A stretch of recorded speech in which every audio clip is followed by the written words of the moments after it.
वेगवेगळ्या संप्रदायातले हे संन्यासी पहा.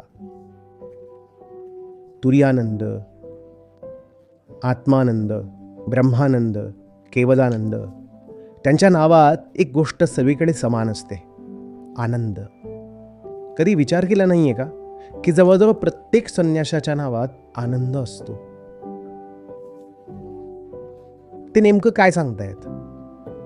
ते असं सांगताय की सगळं काही झाल्यावर शेवटी जे उरतं ते आनंदच असतं. मग आधी काय होतं, नंतर काय होतं, याला फारसं महत्त्व नसतं.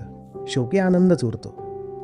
म्हणूनच ठीक आहे जर तुम्हाला सुख आवडत असेल तर, पण तुम्ही आनंदावर प्रेम करणं शिकायलाच हवं. आनंद ही प्रेम करण्यासारखी सगळ्यात पवित्र गोष्ट आहे. खरंच जर तुम्ही सुखाचे प्रेमी असता तर तुम्ही या क्षुल्लक गोष्टींवर समाधान कसं मानलं असतं?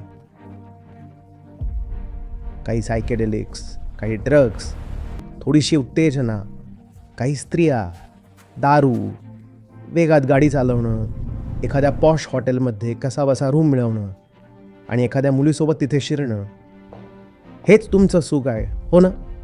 ही सगळी मजा, ही सगळी मौज मस्ती तुम्हाला जे खरंच हवं आहे ते कधीच देऊ शकणार नाही. म्हणून पुढे जा, शोधा, तपासा, जाणून घ्या, समजून घ्या आणि लक्षात ठेवा, समजून घेण्याचा आनंद याला कुठलीच तुलना नाही.